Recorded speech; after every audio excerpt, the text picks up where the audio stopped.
So Bitcoin only has users. It doesn't have any admins. There's nobody with a master key.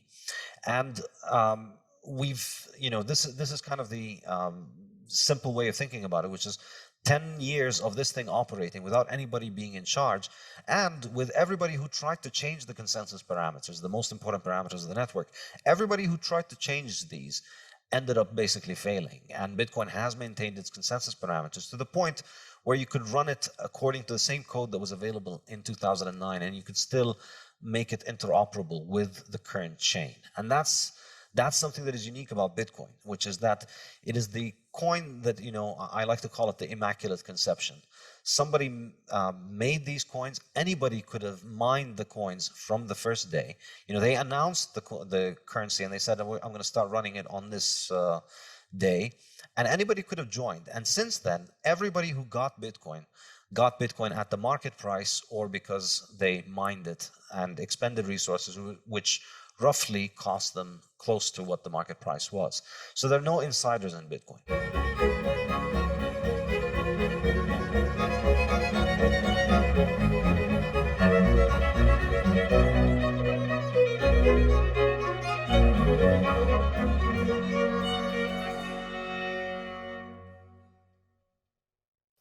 Hello, everyone. I'm pleased today to have with me Dr. Saifedean Ammous. He's an independent economist as well as a leading researcher, communicator, and educator in the field of Bitcoin. He obtained his PhD at Columbia University. Dr. Saifedean is the author of the Bitcoin Standard, which was published in 2018, and the newly released Fiat Standard. He has advised corporations on Bitcoin strategy, helping many investors perform their due diligence on Bitcoin. Dr. Ammous teaches courses on the economics of Bitcoin and economics in the Austrian school tradition in his online learning platform, Saifedean.com, and also hosts the Bitcoin Standard podcast. Thanks very much for agreeing to talk to me today, and I'm looking forward to learning a lot about things I know very little about today.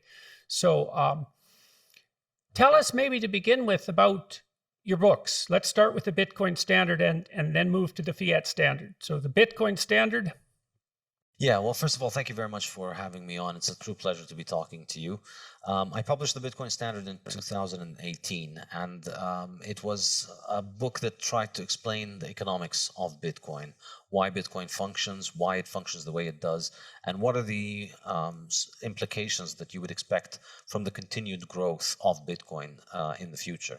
And so I analyzed it from the perspective of the Austrian school, relying on the work of economists like Karl Menger and Ludwig von Mises, and Murray Rothbard and Joe Salerno and Friedrich Hayek.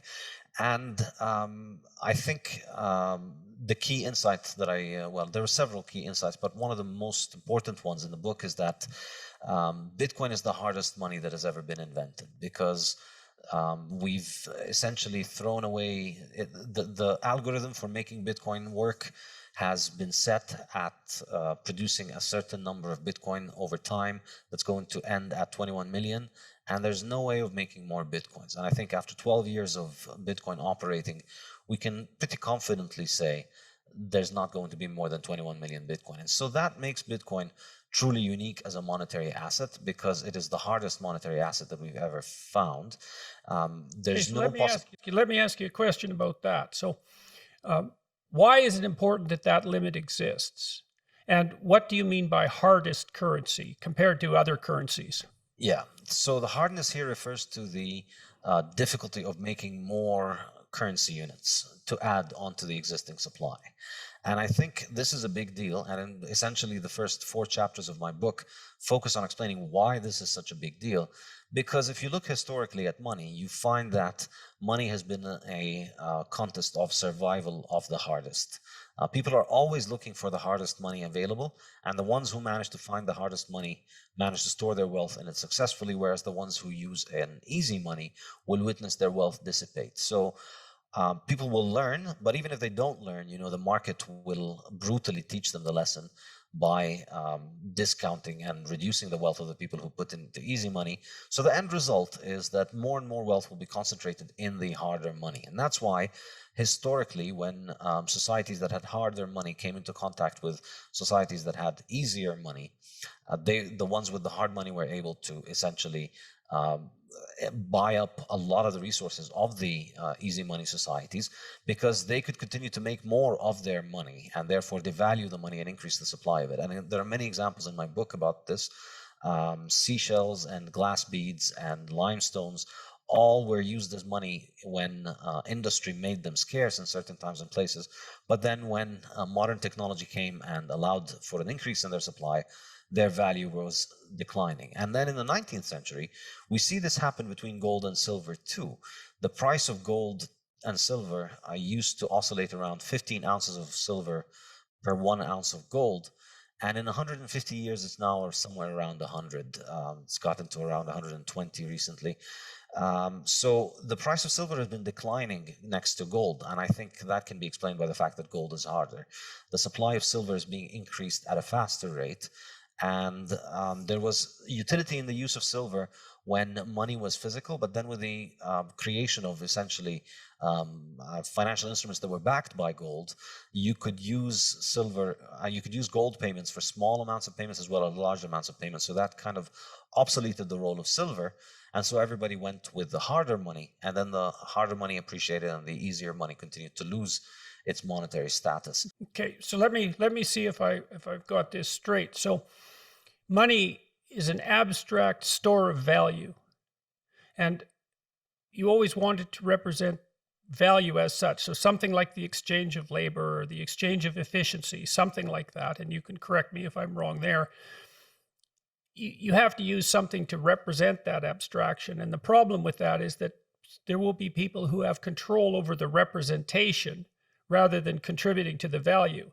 And those could be politicians who could print money, or they could be people who find silver or who find gold or who mine it and so forth. So anything that can be produced that's a representation is subject to devaluation if the production becomes more efficient, and anything that's producible like a paper money can be toyed with by those who have control over its distribution.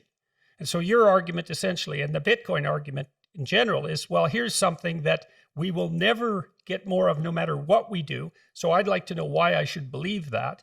And the next thing I'd like to know about that maybe is, well, why Bitcoin and not 200 alternative cryptocurrencies? So Bitcoin can't be produced, but cryptocurrencies can be. And so why isn't that an indication of the softness of cryptocurrency, Bitcoin included? Yeah, well, these are great questions. So I think initially, yeah, you're absolutely spot on. It's exactly that whatever gets chosen as money, it holds value because it has value on the market.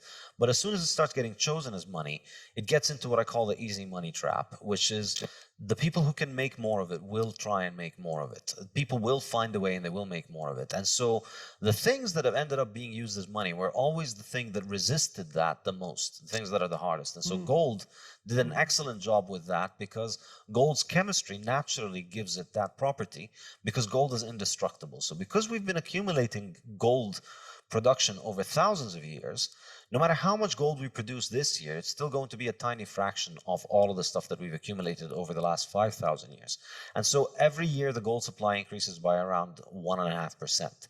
And that's why it beat everything out. So the hardest thing ends up winning, whether people consciously realize that that is the case, or just because of the realities of supply and demand. Every year we're making 5% or 20% or 30% more silver, and maybe 100% more copper, and larger quantities of all other commodities on the market, but we're only making 1.5 or 2% gold. So over time, gold holds on to its value, and over time that ends up being the best store of value. So gold resisted that, and then gold failed for issues we could talk about when we talk about the Fiat Standard. But then Bitcoin offers us this a possibility again, which is that nobody can break this algorithm. And I must say, this is really the reasonable skepticism about Bitcoin is that, yeah, well, it's just a line of code and then anybody can change it. It's a line of code, we can change lines of code all the time. Somebody can get under the hood and change the code. And it takes a lot of time to be able to understand why this is not exactly the case. And I try and make that case in my book extensively in the latter chapters of the book. But if I were to summarize it, I would say this. With Bitcoin, what we had was that the person who created the code, he put it out there. He was anonymous. He worked on it for about a year or two, and then he disappeared, and that was it. There was nobody in charge since then. It's now been more than 10 years that he's been disappeared, and there has not been anybody in charge of the project. And what we've only had are users. So Bitcoin only has users. It doesn't have any admins. There's nobody with a master key. And this is kind of the simple way of thinking about it, which is 10 years of this thing operating without anybody being in charge, and with everybody who tried to change the consensus parameters, the most important parameters of the network, everybody who tried to change these ended up basically failing. And Bitcoin has maintained its consensus parameters to the point where you could run it according to the same code that was available in 2009, and you could still make it interoperable with the current chain. And that's something that is unique about Bitcoin, which is that it is the coin that, I like to call it the Immaculate Conception. Somebody made these coins. Anybody could have mined the coins from the first day. They announced the currency and they said, I'm going to start running it on this day. And anybody could have joined. And since then, everybody who got Bitcoin at the market price or because they mined it and expended resources, which roughly cost them close to what the market price was. So there are no insiders in Bitcoin. And Bitcoin has operated this way for 12 years now. And this is kind of the sociological explanations for it. Now, to get more technical in terms of the explanations, basically Bitcoin is a distributed network. And so anybody can run the code on their own computer, and the network functions according to the consensus parameters that everybody agrees upon. Okay, so I don't know what those are, the consensus parameters. Can you tell me what those are? What does that mean? Basically, the main and most important rules according to which the network runs from the beginning. And one of them, perhaps the most important one. Like the Constitution. Yes, it's like the Constitution. And perhaps the most important one is the number of coins that are generated. So we have a very strict and clear schedule of how many coins are going to be produced every day, essentially in perpetuity. And if you abide by these consensus rules, then your computer can be in sync with the rest of the network, and you're in consensus with the network, and you can buy and sell coins, and you can transact coins on the network. But if you try and break those consensus parameters, you leave the coin. So the miracle of Bitcoin, in a sense, is that it has managed to maintain these important consensus parameters for 12 years now, and it continues to get increasingly more ossified every day. Bitcoin is the most conservative thing in human history, probably. There's not going to be, it just continues to get harder and harder to change the constitution of Bitcoin, and nobody's been able to do it in 12 years. So that's kind of the superficial or broad picture explanation of those things. But you could also get into the software itself. It's a distributed network, so everybody needs to be in consensus with the network. And then if you end up breaking the rules, if you end up trying to change the rules, which a lot of people have tried to do, all that you will do is that you will end up with another Bitcoin that is out there competing on the market with the original Bitcoin, but you've got a lot less liquidity and you've got a lot less ability to compete. And we've seen many people try and do that. And all that has happened is that their coins have continued to change their consensus parameters, because once you break your duck once, then it just becomes much easier to do it. And they devolved into civil strife between participants on the network. And of course, they lost economic value, and the value of the network is essentially dissipated close to zero. So Bitcoin continues to get stronger because it continues to demonstrate that it can do those few very simple technological tasks, and it can do them reliably, and it can do them according to the same rules that it has been doing them for 12 years. That's kind of the value proposition. It's immutable, it's decentralized, and the money supply is fixed. So that's kind of a big deal if you put all of these all together. Right. And so it's hard for anyone to make a Bitcoin substitute that can catch up to it because it's established a kind of primacy given its track history of reliability and its widespread distribution. That's part of the argument for its primacy. Yes, but I think it's more than that. It's not just, Coca-Cola and Pepsi catching up to one another, or McDonald's and Burger King. There is a fundamental issue here, which is that what you would want the most in this kind of digital currency, because after all, this is all numbers and ones and zeros, and programmers can change it. And so if your programmers can change the consensus parameters of the network, which basically all the other digital currencies can do at will, the other digital currencies, they have these hard forks which change the consensus parameters quite frequently, and particularly the successful ones, because the way that they managed to get successful was essentially through active management. And so they're more like companies rather than private protocols. And the key thing is, as you said, there is a first mover advantage, but there's also the problem of the Immaculate Conception. If you make a new Bitcoin that's going to start from scratch, you break consensus parameters, or you start by imposing new consensus parameters, you're already not starting with that Immaculate Conception. You're already starting with the idea that there's somebody in charge. And so now it's not 200 coins, there's about 10,000 coins. And if you've heard about any of them other than Bitcoin, it's because there's a small group of people that have been behind them. And so that, as far as I'm concerned, makes it highly unlikely that they would have a monetary role, because at the end of the day, what you appreciate about Bitcoin, what makes me pay attention to Bitcoin, is that it is neutral money that nobody can control. So you can see two banks in two different countries use Bitcoin, because that means they don't need to resort to their own legal system and their own central banks and their own regulators in order to carry out this transaction, because Bitcoin is just neutral. They know, it's like the engine. You click the right buttons and then the right smoke comes out and it does the right transaction that you want. Okay, so I'm going to recapitulate that for a moment. So, because there's something in there too that's quite difficult to grasp, quite difficult to believe, apart from the fact that the technical aspects are rather impenetrable for an outsider. The way Bitcoin came about seems like a story that's virtually impossible to believe. You couldn't make it up, right? So this unknown engineer, Satoshi, anonymous, came up with this idea that no one else had ever had, implemented it online, anonymized it, and then vanished essentially without a trace. I mean, how much do people know about him? Are we sure he's who invented it? And what the hell was he up to? And why did this happen? And why should an outsider believe any of this? Because it does seem like the plot of a bad science fiction novel. I will confess that I did used to think about this in similar terms, but I'll say this.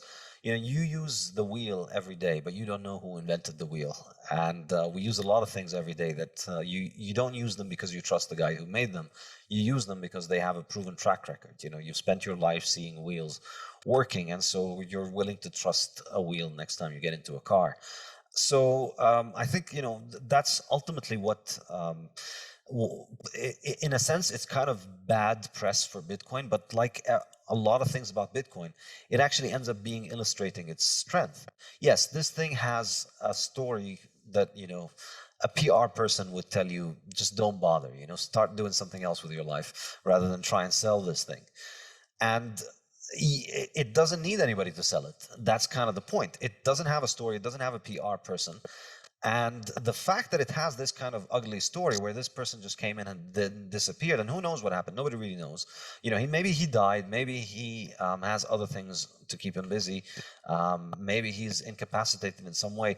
But ultimately, it doesn't matter, because even if he were to come back today, he has no ability to control the network any more than you and I can control it. He can control the code that he runs on his computer, but at this point, the project has worked 10 years without him. So there's no reason why anybody in Bitcoin is going to defer to his judgment if he were to come back. But besides this, I think the key point is that it works regardless of whether this person is part of it or not. Okay, so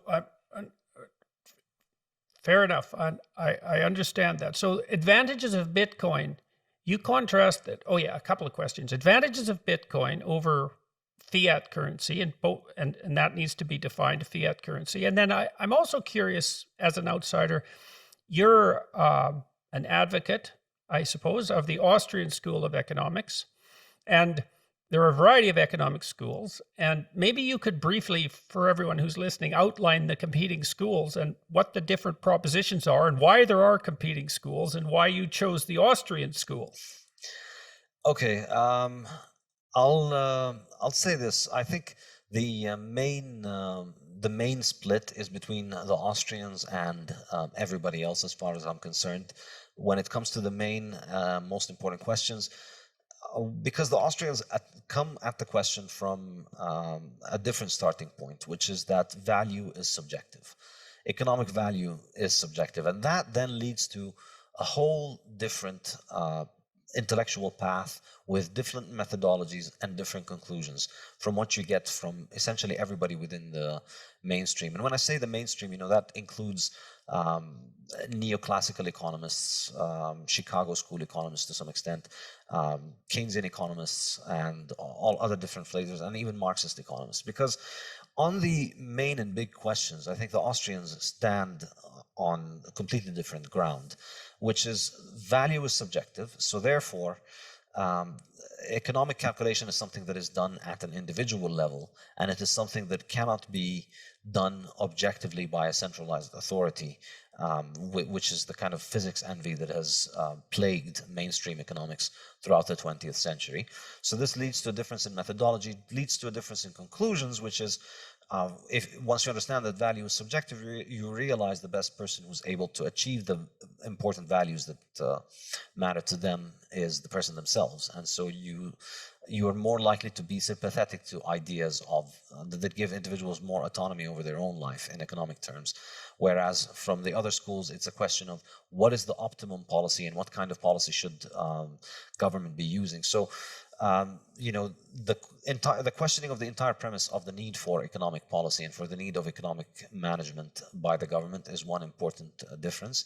So if you're working within the parameters of the Austrian economic school, does that tilt you? So that tilts you more towards appreciation of non-centrally controlled distributed networks and the emphasis on the individual actor. That's Yes, and to the mainstream economists, this is irredeemably ideological and unscientific. But to the Austrians, what's the rationale for that, though? Because it seems precisely the opposite. I mean, because it seems to me that that's more grounded in a kind of humility. There's no way of determining once and for all what the best thing is for the most people. So what we should try to do is establish institutions that distribute decision making in as an uncontrolled manner as possible, I suppose. So that's like in some sense, is that a radically free market approach that is applied to all sorts of institutions? And the fundamental issue there is the decentralization of decision making power. Absolutely. And this is what, from the mainstream perspective appears to be ridiculous, because in their mind, the job of the economist is to figure out how the government can fix the economy, get rid of unemployment and eliminate wage disparities and get rid of inequality and all these other buzzwords that appear to be, profound economic scientific thinking, when really is just politics masquerading as science.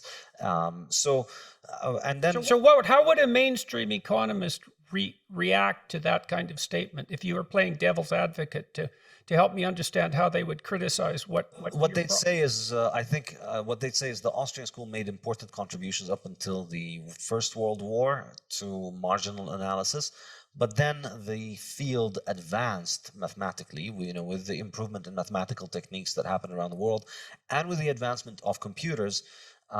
There became so much more room for the application of mathematical and quantitative methods into economics, and the Austrian school failed to keep up with that, and so they're still stuck in the past, writing essays, shouting at the clouds, not making much sense. Whereas, the mainstream has moved on to this scientific management, which is, once you scratch under the surface, you realize there's very few differences between modern macroeconomists' scientific management and erstwhile socialist economists and Soviet economists and their conception of central planning. It's, in fact, one interesting anecdote. Paul Samuelson literally wrote the textbook on economics in post-World War II America and the world. And his Principles of Economics textbook, which first came out in the 40s or 50s, I don't remember when was the first edition, and it continued to come out until his death about 10, 15 years ago. Up until the 1989 edition, the book had continuously, when discussing the Soviet economy, the book had continuously said the Soviet economy will likely outperform the US economy, and it will overtake the US economy within the next few years. And there's a paper that is done that goes through all of these different editions, and as Samuelson continues to move the goalposts. They were supposed to overtake the US in 68, but then by the 65 edition, they're supposed to take the US in 75 now, and then new edition comes along. And I don't remember the exact dates, but they kept on kicking the can down the road while continuously, not challenging the essential idea, which is that central planning of the economy works, and the Soviet Union is going to do a better job than the US. But their defense against central planning of the economy is that it flies in the face of democratic control of society, and we wouldn't want to infringe on people's freedom. So for mainstream economists, the problem with Soviet economic planning was that it necessitated, breaking a few eggs and putting a few million people in gulags. And that's why we don't want it, but it would work and it would give us more GDP. And so this continued to be published in Paul Samuelson's textbooks up until 1989 or 1990 or something like that. Students were studying this in class as the Soviet Union was collapsing. And of course, this is fiat academia, fiat world. The next year, they just take that section out and they continue to print the textbooks that continue to teach kids in universities around the world today that, this is how economics works. And economics is about central planning. Were you trained at Columbia as a classical economist? Yeah, I took the foundational course for economics at Columbia, yeah. So my PhD was in sustainable development. It wasn't entirely economics, but we took the foundational courses of economics, basically. So why did you become a deviant from that, let's say? What was your intellectual journey? And I'm very curious about that. So my undergraduate background was in mechanical engineering, of all things. And in my PhD, it was in sustainable development, and we were supposed to study issues of, energy and society and economics, and approach it from a multidisciplinary perspective. So my engineering background and then my new knowledge in economics gave me that kind of what Hayek calls the fatal conceit of, I'm just going to pick a topic in energy economics, in energy and engineering economics, and study it with the big brains of a Columbia PhD, and then figure out what needs to be done, basically. Mm-hmm. And then you can maintain these illusions until you actually start digging into the spreadsheets, and then you start trying to actually mathematically model the complex world outside and put it on a spreadsheet on your computer, and then you start realizing just how absurd these things are. Yeah, well, you'd think if you could do that, then you could put the stock market on a spreadsheet and run your economic wizardry and gather all the money in the world with your capability to model the economic system and predict, and yet no one can do that. Exactly. So, so, and one more comment about that. I mean, I see that danger of that fatal conceit lurking underneath all the discussions of climate change. Does that seem like a reasonable proposition to you? Because it's a justification for central planning, masquerading as, well, we have to save the planet, we know what's wrong with it, and we know how to fix it, and our solutions are going to work, and they're not going to produce unintended consequences, and it's so dire that you need to leave us alone while we do this, and we know better than you do. Exactly. And that's exactly how I essentially went off the reservation, because, the topic of the course, the topic of the PhD and the topic of the program was about how you can use this kind of scientific management to solve these big problems like climate change. And as I was studying, in particular, my PhD was on the topic of biofuels. So, ethanol and biodiesel, which they make from plants, which is just an absolutely insane abomination of humanity. It's insane that people do this. You grow crops, you use up land for a year to grow crops and then to process them and then to turn them into fuel, when you can just get fuel straight out of the earth at much cheaper, much more, and much better quality that doesn't degrade the car and that doesn't destroy the soil. And as I was studying that, on the one hand, I was struck by the impossible complexity of the question. And then on the other hand, I was noticing the inescapable conclusion that everything that they're trying to do here is just making things worse. In fact, the idea was that we're going to save the earth from climate change by replacing fossil fuels with ethanol and biodiesel. But the reality was that you were chopping down the Amazon and Indonesian palm forests and to turn them into sterile farming land. The Midwest and the Mississippi Valley over the US was essentially degraded from all of its soil, and then the fertilizer that is just running off from the Mississippi is causing all these enormous damage to the Gulf of Mexico. It's insane how much damage is being done from this attempt to sort of centrally plan things from above. And Hayek has a saying where he says, we used to suffer from problems, we now suffer from solutions. And this. Okay, so let me ask you about that. Like, look, I've been struck by exactly this problem, right? This is the problem of unintended consequences and the irreducible complexity of things. So, like, we can talk about climate change, the problem of climate change, but there isn't. Those words are unbelievably deceiving, because there isn't a problem of climate change. There's 150,000 problems of climate change, and every single one of those is an unbelievably difficult problem, and the solutions to those problems could well exist in terrible contradiction to one another. And so, but you get deluded. You think, well, climate change, well, I can understand that. The climate, that's easy to say. I must be able to conceptualize that. Of course, you can't. And then it hides the fact that it hides this understructure of complexity. Now, you got a glimpse of that, and that instilled in you this resistance to this fatal conceit. It instilled in you some humility. Why doesn't that happen to other people? And why did it happen to you?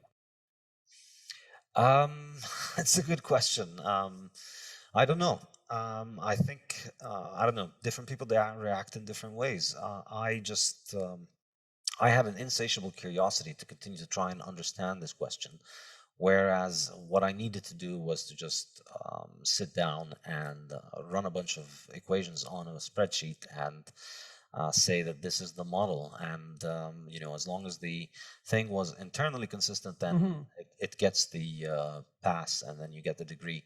Maybe it was your training as an engineer. Yes, I think actually that is a very good point. Yeah. Yeah, because engineers, they really before, like, engineers really like to build things that work.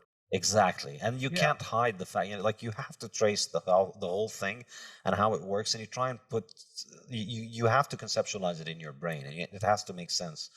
Think of the Rube Goldberg machine, whatever it is, you have to follow it through, and then you need to figure out where it breaks. And so thinking of trying to approach, something as complex as the global energy market, as an engineer approaches something like an engine, a single engine. Exactly. That's the fatal conceit, because the engine is a product of human design. It's a product of human constructive design. Somebody sat there with a pen and paper or computer program and designed this engine, and then they iterated on it. But things that are societal institutions are the products of human action and not human design.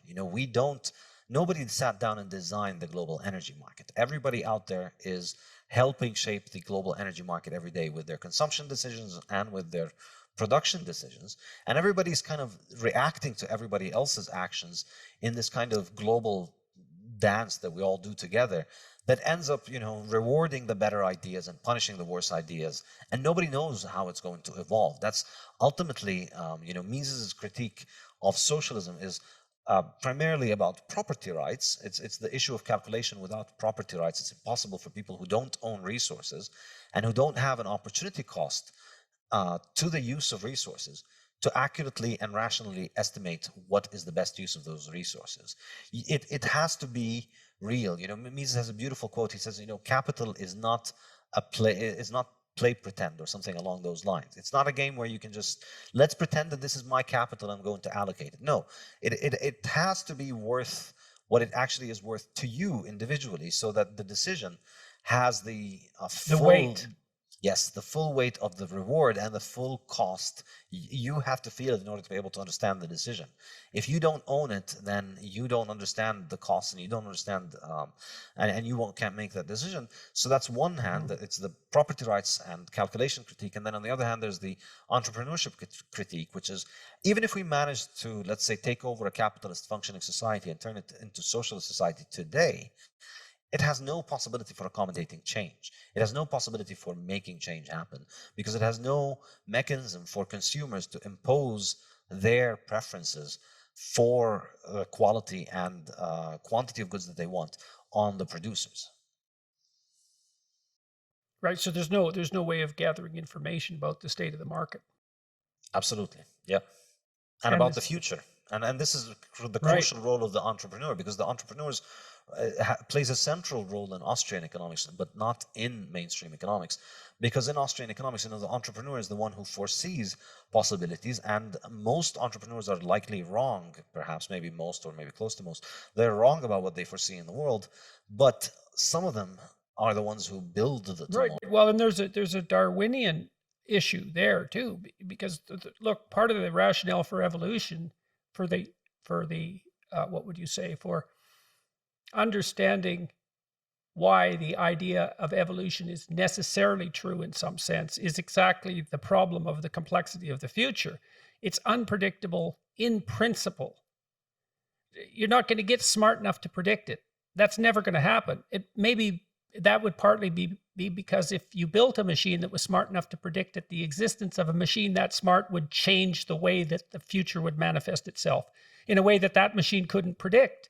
And so the way evolution solves that problem is that it produces, it's like there's one mosquito gives rise to 1 million mosquitoes.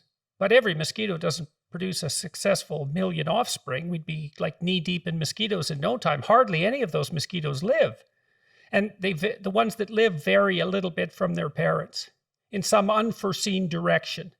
And if you get enough of that production of unforeseen variants, then some of those unforeseen variants can match the unforeseeable future. And that's exactly how entrepreneurs work, is most entrepreneurs fail. And then when you look at successful entrepreneurs, you see that most of their ideas failed. And so what you do is overproduce and cull. And that's not the same as logical prediction. Now, there is some role that intelligence plays, right? Because by all things considered, you'd hope that more intelligent entrepreneurs, you would predict that more intelligent entrepreneurs have a higher probability of success than less intelligent entrepreneurs. But it isn't necessarily because they're better able to foresee the future. It might be that they're making better rational decisions of the sort of rational decision that intelligence can make. But so it's very interesting to me that you say that the entrepreneurs, in some sense, their function is to keep the system modifying itself to keep up with the transforming present that we call the future. That's the role of the entrepreneur. And even psychologically, that's the case. They're high in openness, and open people psychologically overproduce ideas. They're fascinated by ideas, and they have high verbal fluency. They have high fluency in the ability to generate images. So for example, someone who's creative, if you say to someone creative, write down as many words as you can that begin with the letter S in 3 minutes. The creative people will on average outperform the uncreative people.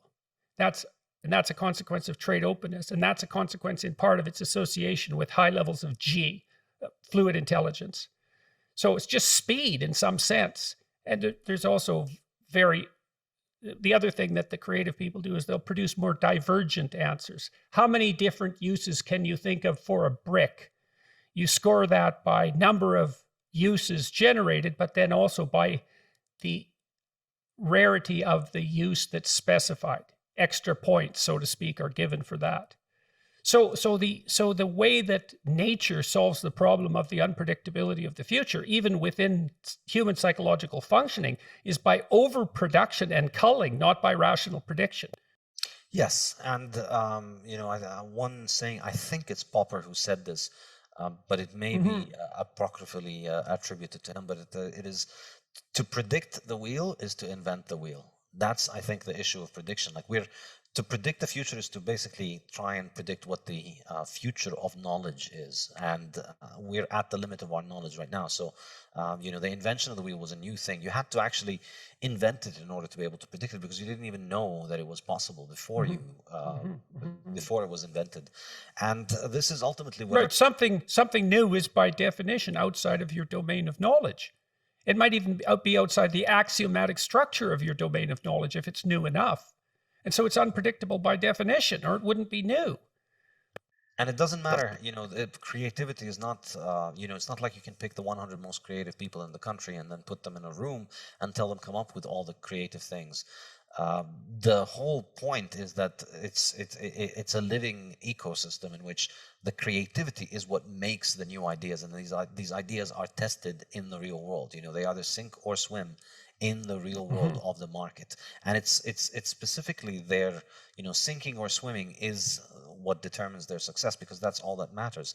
So you need those people to be out there in every field of life in order to be able to innovate in those fields. You can't just isolate it. And so a system that is built on central planning, and this is one of the critiques that Mises has leveled at socialism exactly a century ago.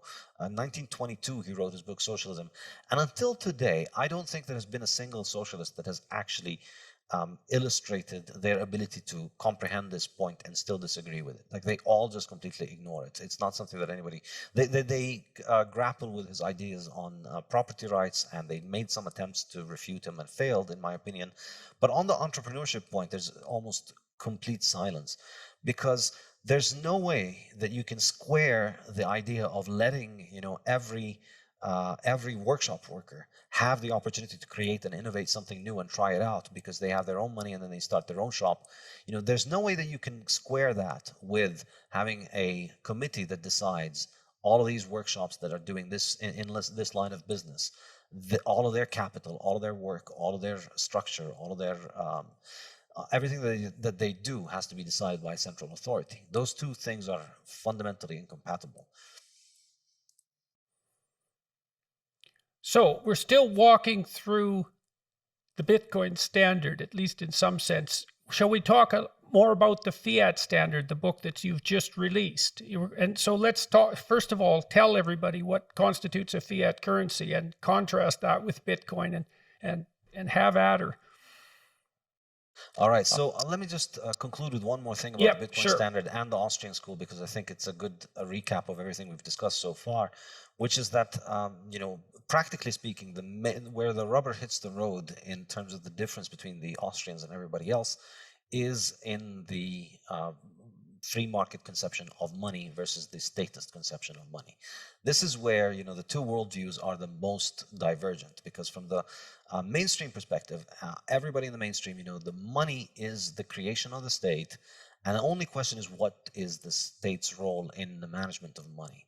But from the Austrian perspective, money is a product of the market, and the state, the money is not the invention of the state, and the state's meddling in money is actually not just irrational in the sense of it can't succeed for all the reasons that socialist central planning cannot succeed. It's also at the root of the cause. It's also the root cause of the majority of economic problems that all economists are concerned with. So once you, and I heard your discussion with Robert Murphy, who did a great job explaining the business cycle.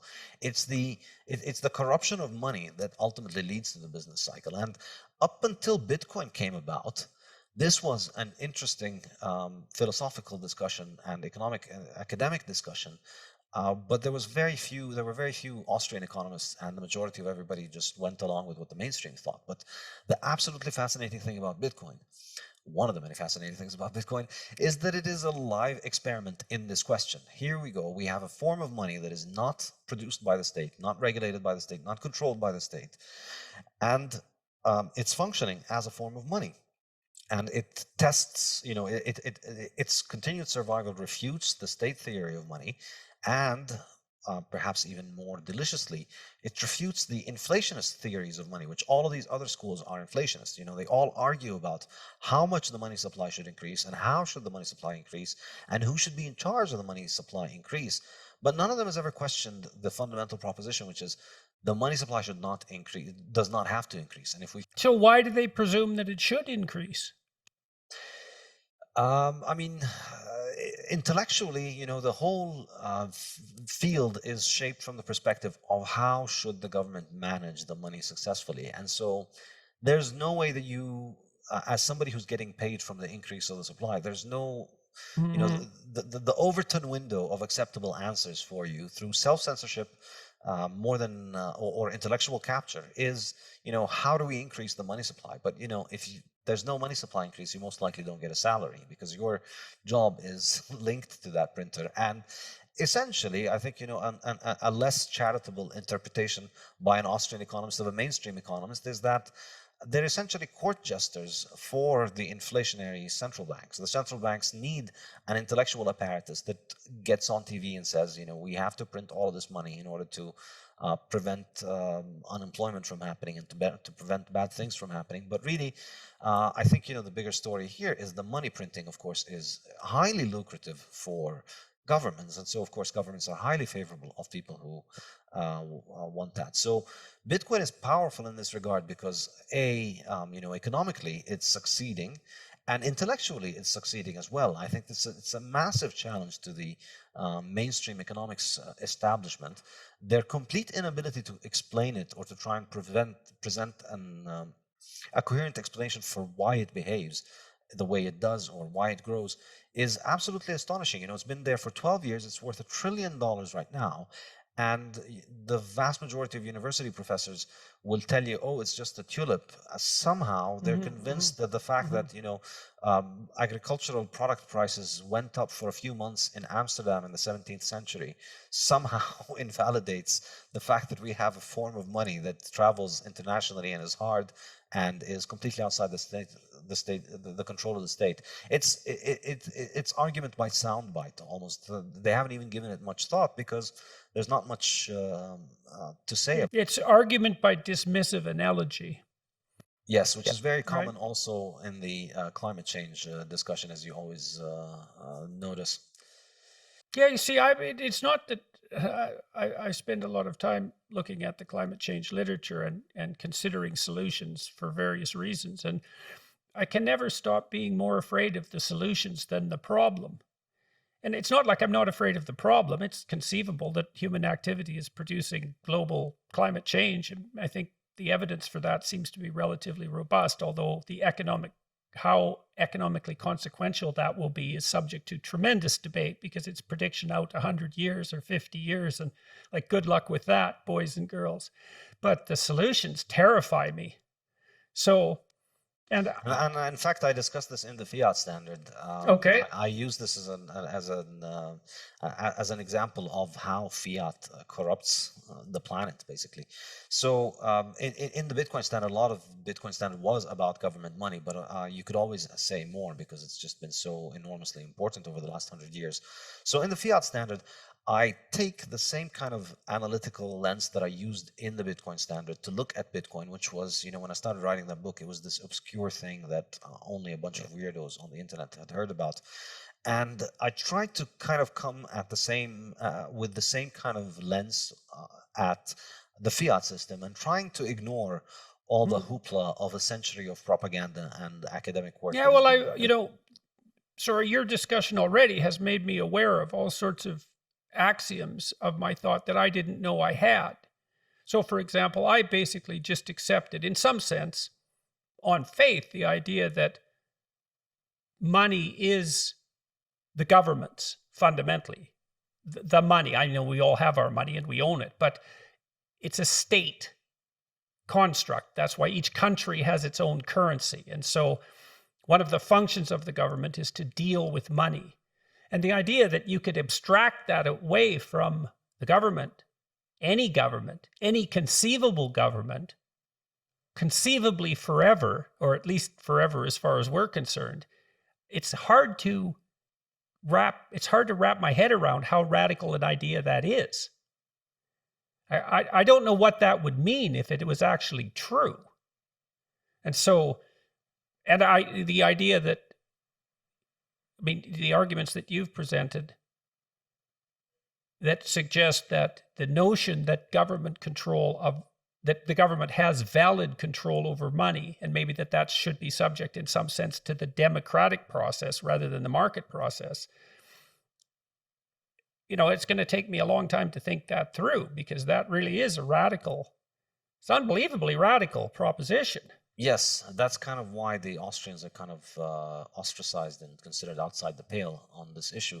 But think about it, no government declared gold as money. Gold emerged as money all over the world independently because of its properties.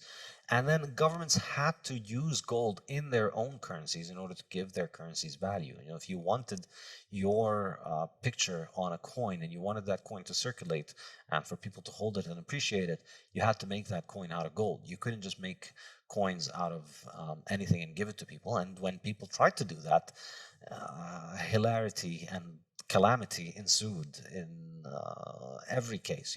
We have a long history of what happens when governments debase currency. And, it always happens in the same way. They begin by making sound money.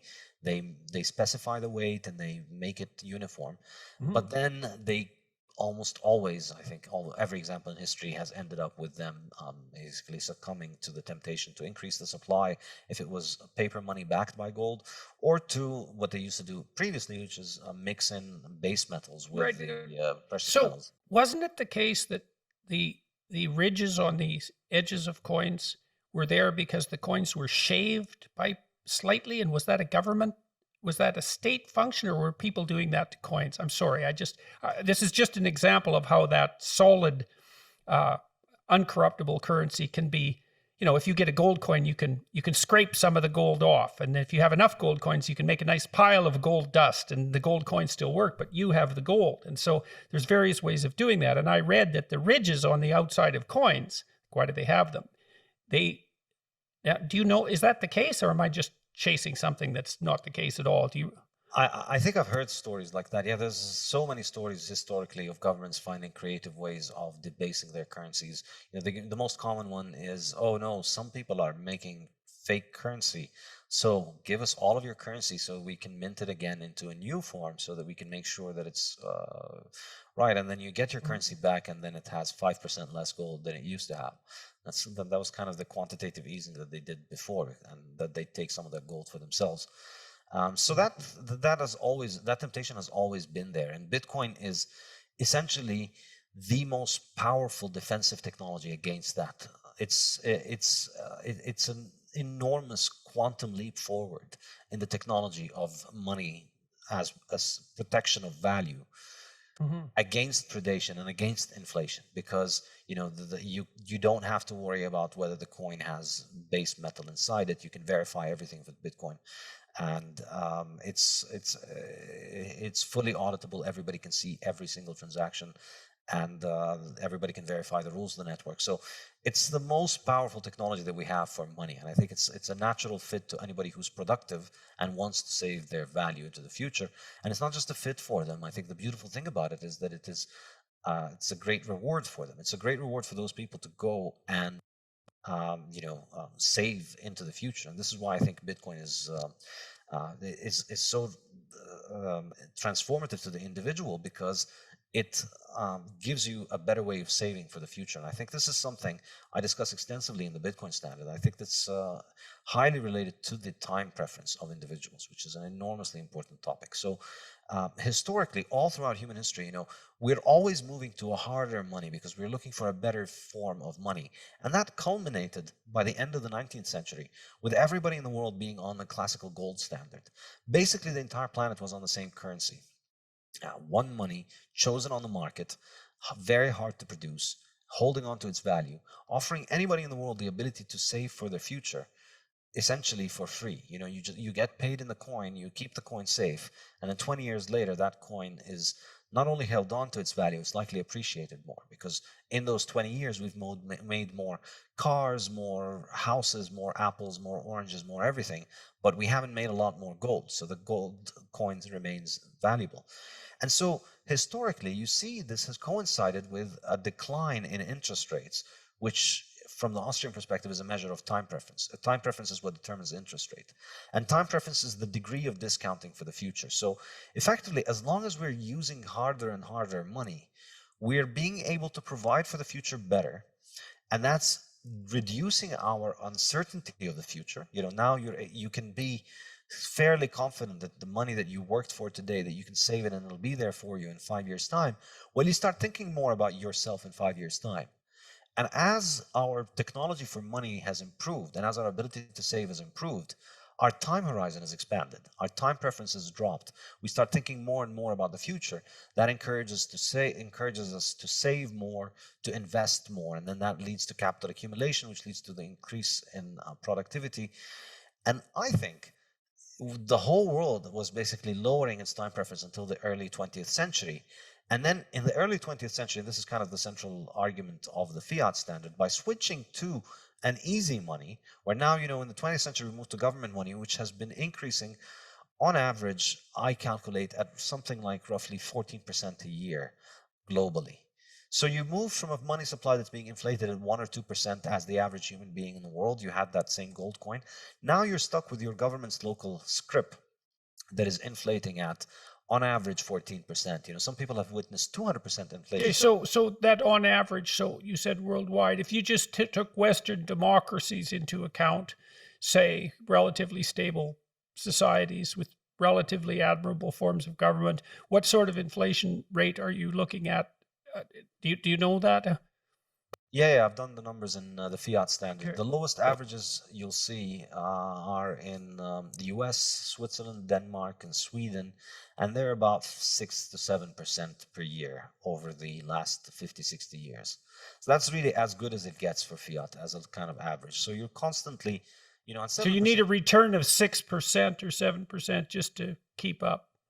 Basically, yeah. And 7% is not nothing. 7% means you basically lose half the value stored in 10 years. And that's 7%. That's in the good cases. There are countries that have had an average of 200% because they had years in which the money supply went up tenfold within 1 year. And that has happened. So you think about the examples of people living in hyperinflationary societies. And I used to live in Lebanon until recently. And you see that when the currency collapses, think about the stories about Weimar Germany or about any Latin American country or Lebanon or Zimbabwe. When you hear about their inflation, the stories are of people that have been reduced to very, very, very short-term thinking. Your money, you get paid on the beginning of the month. Your money is going to be worth half of its price by the end of the month. So you get paid and you run straight to the supermarket. I remember I was a kid growing up in Brazil, and I remember that, on the first day of the month, the supermarkets would be overrun and there would be people fighting and things would be crazy because everybody's trying to get things now before everybody else gets their paycheck and buys everything and then bids up the price. So your time horizon is shortened when your money is losing its value. Okay, so let me ask you a question about that then too. So one of the problems that the people who are concerned about the environment and about global warming are trying to solve is they're trying to increase our sense of caring for, let's call it the planet, the environment, right? Global concern. Think globally, act locally. You're supposed to be taking all these other things into account and not consuming like a madman and despoiling the planet. But implicit in your argument, as far as I can tell, is that if you stabilize the currency so it can't be inflated and you make people's time horizon much longer, that they're going to be concerned about a far greater variety of things that are distal from them, like the environment, because they're now able to do that instead of having to fight for short-term emergency survival continually. Exactly. That's it. So the more capital you accumulate, the more you can provide for the future, the more you can secure the present and start thinking about the future. You know, And the more you care about the future, then, in some sense, or can care about it. and you know, you think about it like the fisherman who's able to move toward building a fishing boat and a fishing rod. You know, they're able to now rest assured that any day they just need a small amount of time to go out and catch the fish. It's not like the days when they had nothing and they had to try and catch them with their hands every day, and so some days you might not be able to even catch anything. So now your survival is more secure, and so you start thinking more about the future. And money is an incredible technology for that, for lowering our time preference. That's kind of one of my central arguments in the Fiat Standard, that money is the best mechanism we have for moving value to the future. Because, you know, you could save a fishing boat and you can save something else, but you don't know what's going to happen in the future, and you don't know if you want to move away from where you are. Money itself is enormously important because it's very useful. You save some money, and then doesn't matter what happens in your town, you take the money and you can go away. So it protects you against the uncertainty of the future. And when that money is compromised, your ability to think of the future is massively compromised as well. And I think, you know, the hyperinflationary examples are an extreme example of that. But I think the 20th century itself was one global slow train wreck of watching humanity's time preference rise as, you know, generation after generation of people all over the world witnessed their currency devalued. Everybody saw it. There isn't a single people in the world that has escaped this. You know, it doesn't matter if you live in Western Europe or Africa or Latin America. Everybody has been screwed by inflation in the 20th century. And everybody has a story in their family about somebody who saved up and worked hard and diligently, and then one day they woke up and all of their money was gone, and all of the wealth that they worked for was gone. Everybody has gone through this, and it leaves a mark. It leaves a mark. It tells you, you know, don't be the sucker who saves for tomorrow, because, you know, you missed out on. You see, like in Weimar Germany, you think about the people who were punished by that hyperinflation. Those were people who were productive and who had foresight because they put away something for the future. The ants were punished, not the grasshoppers. You know, yeah, and that's a terrible thing to do to a society, to take the most creative people who also have the ability to delay gratification, and then to just cut them off at the knees for daring to do both of those things. You couldn't do a worse thing to a society in some sense than that.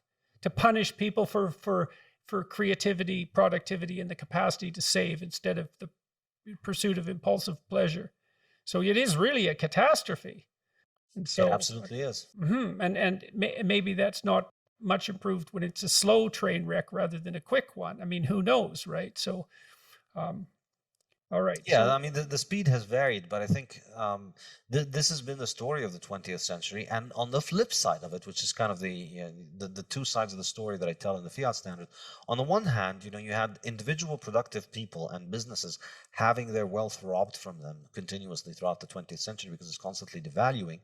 And on the other hand, you had government bureaucracies being given essentially unlimited financing to do whatever they want because they were connected to the printing press. And all that you needed was to just have the right story in the ear of the right person to get the printing press to run for you. And so, you know, not only are you punishing the most productive people in society and the people that are the best at saving for the future and thinking of the future, you're also essentially rewarding heavily people who are good at playing politics, and people who can, you know, get into government, and people who can use government power, because you are giving those people unlimited power. So naturally, you're going to. Our prime minister managed to get $1 billion into the hands of one of the charities he's associated with. Yes, I've heard of that. Your prime minister has been an excellent lesson in what happens when seemingly idealist people with beautiful sounding cliches get into power and then have that power foisted upon them, and then they see a great opportunity to capitalize on that to their own benefit and to their own aggrandizement. And all the while justifying it by reference to the moral standards they hold that exceed those of everyone else. Absolutely. And then, you know, you think about it first. So there's the aspect of the corruption, of the fact that, you know, playing politics pays. But then there's the other aspect, which, to go back to the energy discussion, and the food discussion, which I discussed in the Fiat Standard, these markets then become heavily regulated and influenced by a government that has an infinite printing press, to the point where they've been made almost dysfunctional at this point. So if you think in terms of energy, we've had, and in both energy and food, the current hysteria that you hear around, oh no, we're going to boil the oceans because we're driving cars, or we're going to boil the ocean because we're eating cows and cows are farting, and 4.5 billion years of Earth was doing fine until the cows started to fart, and now the whole Earth is going to hell. Both of these hysterias, incidentally, have their roots in the inflation of the 1970s. It was when the prices of food and energy rose in the 1970s that all these cranky, kooky ideas about Earth punishing us, and there's not enough resources for us to be able to live, and we need to limit the global population, and we're destroying the Earth. All that stuff started to come about in the 1970s, and it was highly politically conducive at that point. It was likely to be popular because it was providing a very useful alibi to the government when it comes to inflation. The reason we're witnessing massive increases in the price of oil and food has nothing to do with the fact that your currency is being printed and debased. It's because we've reached the natural carrying limits of the Earth, and we're going to boil the oceans, and we're going to destroy the planet. And so, you need to repent by moving away from consuming hydrocarbon energy, oil and gas and coal and all of those things that made our modern world, and the things that are the reason that we have our modern world and modern technology. We can't live without them. They're 80% of energy consumption around the globe, and that's not declining in any meaningful sense anytime soon, unless we want to go back to pre-industrial societies. And so, by fiat, we've we fought these energy sources for 50 years and subsidized these feel-good, essentially pre-industrial, unworkable technologies which rely on biomass. So biofuels, that's an example. You're burning plants like your ancestors 500 years ago had to do in order to survive. Or wind, which again, your ancestors could use occasionally, but it didn't build them. It didn't build them Apple computers, and it didn't build the internet. And solar energy, which also we've always used, but again, it won't build you a car. In order to have all of these modern conveniences that we have, we need those energies. And people in the fiat world are completely dissociated from this reality. They almost want to overrule thermodynamics by fiat, that we want to have the same cars, better cars, but we don't want them to run on fuels. We want them to run on wind and solar and all that. And the result of that, I think, when I was doing my PhD, I saw this for the grift that it was, and I was not interested in it intellectually because, who cares? A bunch of people like Al Gore are going to become billionaires from this, but, a lot of hucksters get rich in a lot of ways. No reason to get worked up. But now I think I'm beginning to realize this is actually a serious threat to industrialization and civilization itself. I mean, our planet will witness massive catastrophes and calamities if we have a serious reduction in the consumption of these energy sources, which, plants are being decommissioned all over the world based on the idea that we're going to be replacing it with wind and solar. And the result is energy prices are rising massively, and energy is becoming less and less reliable, and you're witnessing more and more grid failures. Yeah. All right. So on to the Fiat Standard. Yes. All So right. in the Fiat Standard, looking at the way that the fiat money works, as from first principles, trying to understand how it works, I think that the fundamental idea is that in the fiat system, the way that you mine a new currency into existence is through lending. When your bank makes a new loan, they don't take somebody else's money and give it to you. They make new money, essentially, out of thin air, and they hand it to you, and they put it in your bank account. So this, I think, is a very key insight. So in Bitcoin, Walk through that so everyone understands exactly what the banks are doing, because that is not something that people know or understand. Yeah, so it's not like there's a fixed sum of money that the bank has to deal with, wherein they need to get depositors' money and then they need to lend it out to borrowers. If you have a lending license, if you're a bank, you're licensed by your local central bank, the mere fact that you have that lending license means that you can issue loans and essentially create new money and add new money to the money supply and put it in your client's bank account. So now, obviously, they can't just do this limitlessly. There are regulations and rules by the central bank that determine how much lending is done. And so what are the rules approximately? Well, the rules is, the person who borrows has to have good credit history and good credit standing and a good reason for why they want to borrow it. But obviously, these things are getting less and less strict over time as monetary expansion picks up and political pressure for more and more monetary expansion increases. These criteria. Right, you saw that with the housing crash. Yeah, housing is one example, but I think perhaps the even bigger example is the financial industry, which is constantly receiving enormous amounts of new credit from the central bank directly in the form of quantitative easing. That's a huge one. So in Bitcoin, we have Bitcoin mining, which is an extremely sophisticated industry. In order to produce new Bitcoins, we have about 6.25 Bitcoins produced every 10 minutes. And in order to produce these, people expend a lot of resources in order to be able to make them. Roughly, the cost of making a Bitcoin fluctuates around the market price of Bitcoin, but both vary, but it's roughly around it. With gold, the same is true as well. It's costly and expensive to find new gold. You have to dig and you have to process it, and it's very... Okay, so why bother mining it, and why not just cap Bitcoin where it is now? Why bother producing more? Why is that built into the system? Why 21 million and not just where we are now? Well, 21 million is as good as any number. It could have been 500 trillion, it could have been 5, it could have been anything. Any number is good enough as long as it's divisible. And that's kind of the key insight from the Austrians that made me specifically very interested in Bitcoin. The Austrians were the only one who said, yeah, the quantity of money doesn't matter. You could run any economy on any size of the money. And then as the economy grows, the value of the money increases. And that's a great thing. That's the golden period. That's the golden age of the West. So it's sort of an illusion in some sense, the cap, because, well, there's 21 million Bitcoin, let's say, but they could be worth anywhere from like $2 to $1 million each. And because it's fractionable, right? So there is no, in that sense, there's no limit to how much money there is, even though there's a limit to how many tokens there are. Exactly. There's no limit to the value that the network can carry, but there's a limit to the tokens that represent that value. So you don't corrupt the tokens of the system in order to make more tokens, in order to enrich the insiders.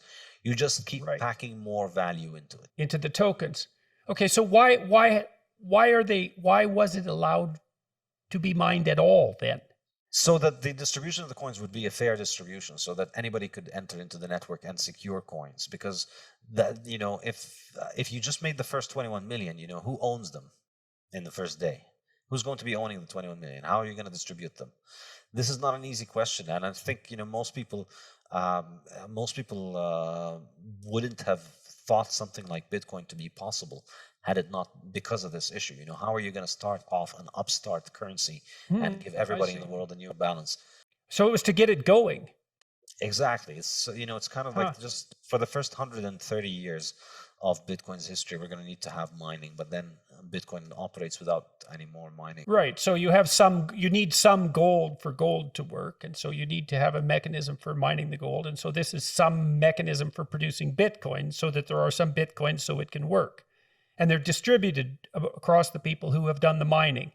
And so you already have a bit of an economy there because all those people are vested in it.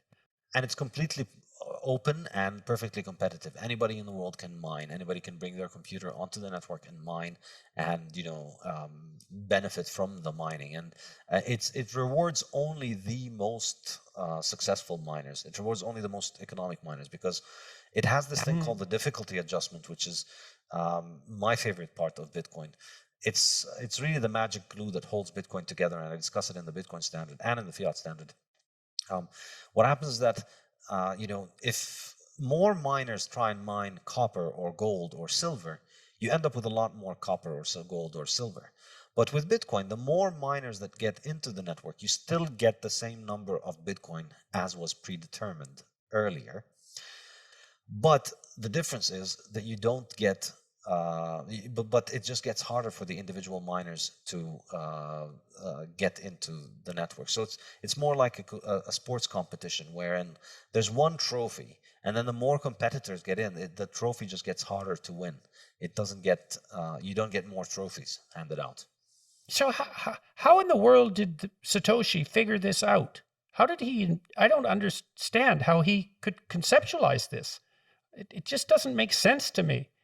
It's an incredible work of genius when you think about just the amount of expertise that he had to have in different fields of knowledge to bring this monster together is absolutely astounding. Yeah, well, just the conceptualization to begin with, let alone the implementation, the engineering implementation. To be fair, I mean, it wasn't like he invented this problem. It's a problem that had been around for many decades. People had been trying to build a digital form of money for decades. You know, since the 1970s and 80s and 90s, there have been attempts to do something like this. And the different attempts to produce something like this always came up against a technical problem called the Byzantine generals problem. And then Satoshi figured out a solution to it through the proof of work system, which is absolutely astounding. So tell me about that. That sounds, if we can do that without deviating too much. So what is that problem and how did he solve it? Well, the problem is essentially about how to get all the different nodes on the network to agree on the same version of what's going to happen together. You know, how do they all agree without having a central command authority? That's really the issue. And why was that the Byzantine generals' problem? You know, ashamed to say it, but I'm not very much up on my history. I'm not sure where the history of the term comes from. Okay. Well, I won't torture you with that then. But he solved the problem of consensus verification without a central authority. Exactly. And the way to do it was to have this expensive ritual called proof of work being performed before any of the members of the network proposes a block of transactions to be added onto the record of transactions. So Bitcoin is, it's a record of transactions that exists over tens of thousands of computers. And the issue is how do you make sure that people don't put in fake transactions in this record? Well, the way he did it was that anybody anywhere in the world could come in and propose new transactions. But in order to have your transactions added, you must first solve this problem, this mathematical problem, the proof of work mathematical problem. And that's actually expensive to solve. You know, it takes your computer running for many, many hours to be able to try and figure out a solution to those things, and for it to get lucky once every 10 minutes. So you have to spend serious money in order to be able to commit to make the claim of the new transactions. And so once, it's like if you just allow everybody to present their record of transactions, then there's no mechanism of coordinating between everybody. Whose record do we pick from all those thousands of people? But if you put, currently, the reward is about 6.5, 7 Bitcoin, so that's about $350,000. The Bitcoin network is giving out $350,000 every 10 minutes.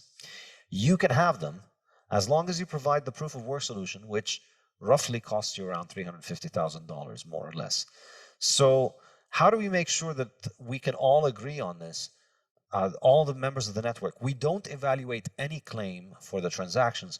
We only evaluate the claim that has done the work and that has spent the money. So why would someone make that claim then if it's so difficult? What's the advantage to that? You get $350,000. You get 6 to 7 Bitcoins. And how is that related? That's the mining process. That's the mining. That is the mining process. That is the mine. Okay, good. Okay, exactly. Now I got it. That's the mining process. Exactly. So to mine new Bitcoins, you have to solve that problem. So this is why it's portrayed as mining. It's like those computers are digging in the ground trying to find the solution of the mathematical problem. It costs money to be able to arrive at that solution. On average, around $350,000 currently at current prices. So that's in order to be able to make a claim to get that, your claim doesn't get looked at unless you've solved the problem. And it's very cheap for everybody on the network to see that you have the right solution to the problem, but it's very expensive to arrive at that solution. So the solution is like this very difficult key to find, but once you've found it, it's trivial to verify that this is the right key because you just put it in the lock and it works. So it's instantaneous and very cheap for members of the network to figure out that this thing is correct.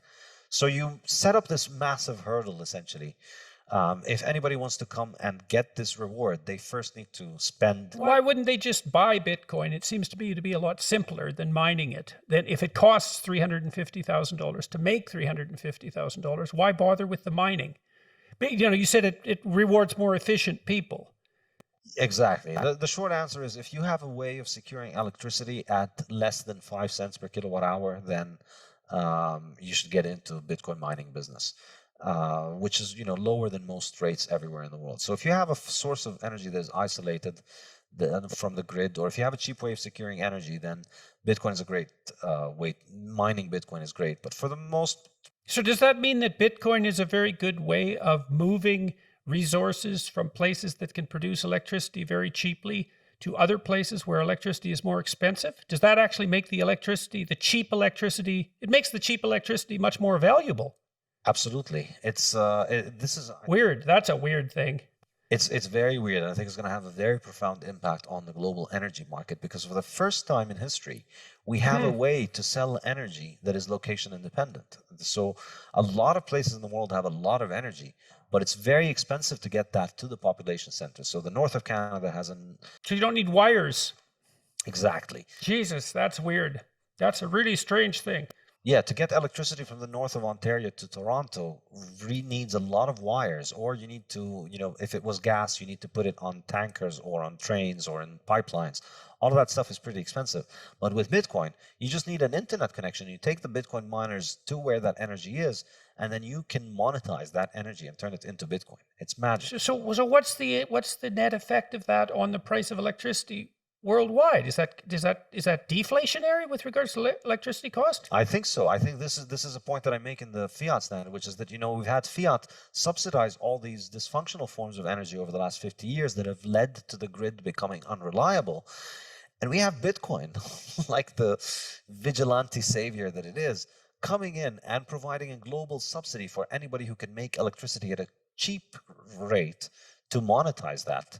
And I think, well, not only at a global subsidy, but so interesting, because not only you could go to where the energy is cheap with virtual certainty that you're going to make more and more money as the value of the Bitcoin increases by investing there, assuming that the value of Bitcoin is going to continually increase, which is a logical presupposition if it's as stable as is claimed, and it's finite in the way that you're describing, and increasingly widely accepted by vast numbers of people. So it's also an investment that's likely to increase in value over time rather than decrease. So it takes some of the uncertainty out of investing in cheap electricity generating processes that are geographically isolated. I just can't believe that's true. It's amazing that I think I must be misunderstanding, because it seems like you can move the value of the electricity magically without any of the problems of transportation. Yes, exactly. Wow, that's really something. Okay. And in terms of, think about it in terms of independence, I think the implications are pretty good, because if you have an energy source, it becomes far more sustainable to be able to exploit that energy source if you have a steady way of monetizing it. So I think it can help people get off the grid. It can help people become more independent. You have your own energy sources, and you have your own a monetary system that you use to trade with the rest of the world. And you don't need much of the control of the grid on you, which is getting more and more suffocating every day.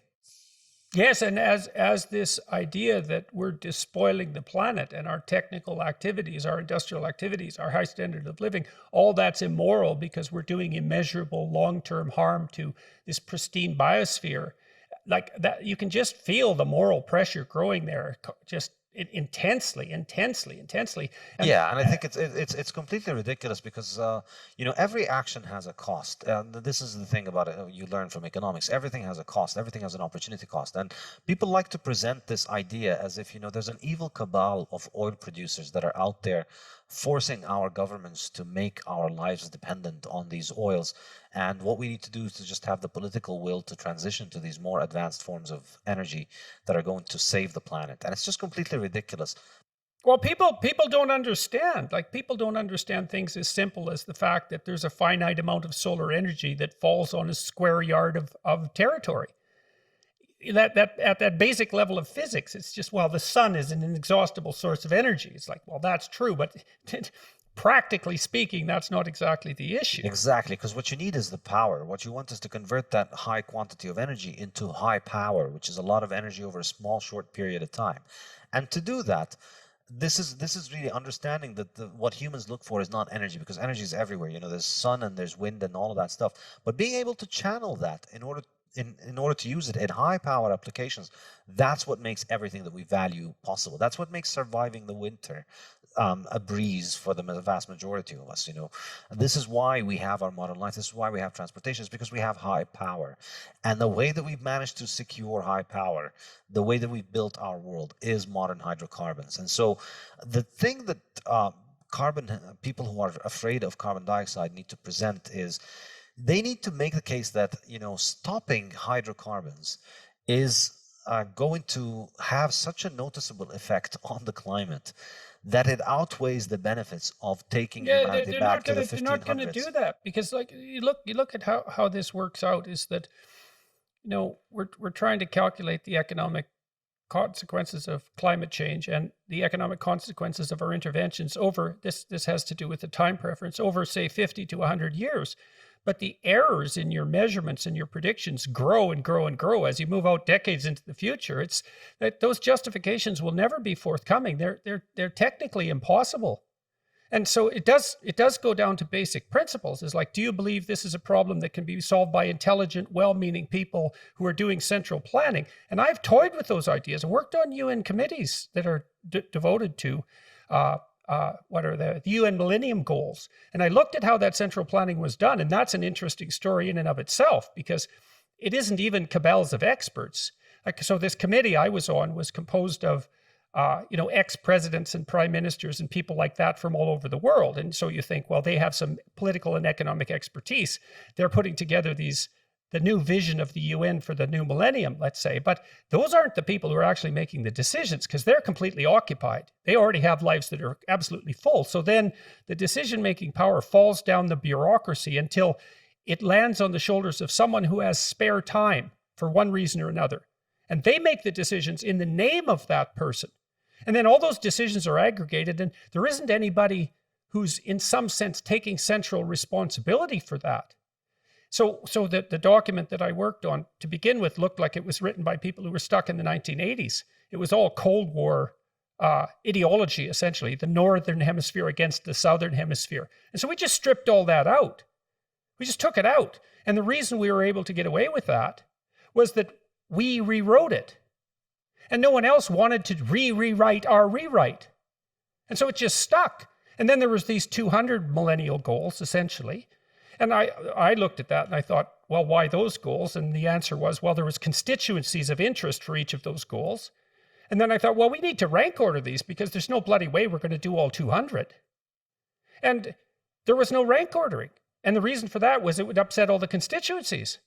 And I thought, well, you get this weird aggregation of things we need to do. And then the impossibility of rank ordering, that means you don't have a priority. Like, what's the most important and how do you decide that? Well, that problem just wasn't addressed at all.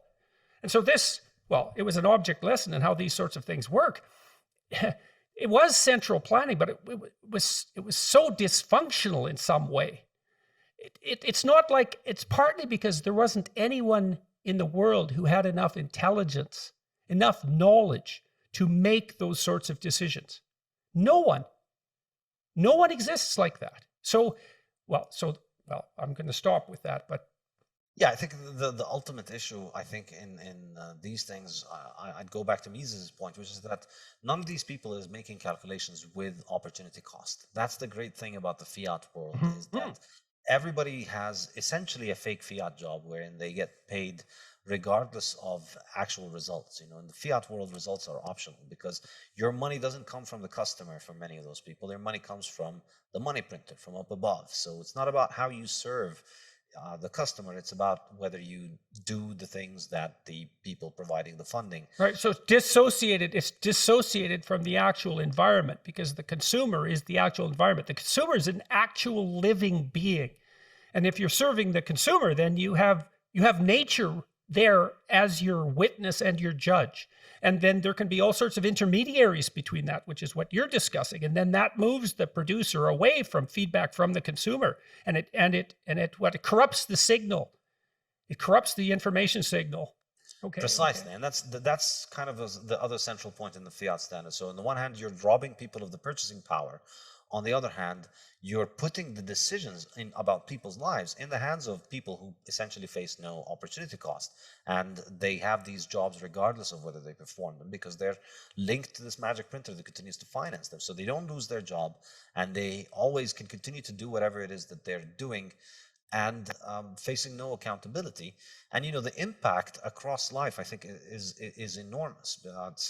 It leads to all kinds of central planning. It leads to and the fundamental problem with this, which you see in the climate change debate, and you see it in the coronavirus restrictions and response, is that all of these people don't understand the concept of opportunity cost. The Zoom warrior class, the people whose lives can be conducted from their internet connection, they're just completely blind to the idea that other people need to leave the house and eat. It's astonishing to watch it, because in their mind, you can call for something like, let's lock everybody at home for a year and a half so that nobody gets sick.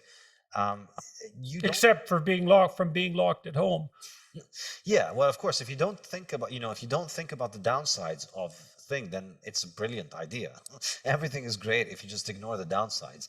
And that's essentially what governments can afford to do, because they don't have the market's discipline to essentially correct them. And that's what Bitcoin brings. Well, the discipline is exactly, the lack of discipline is exactly, so we could depersonalize this to some degree and think about it as a technical problem, right?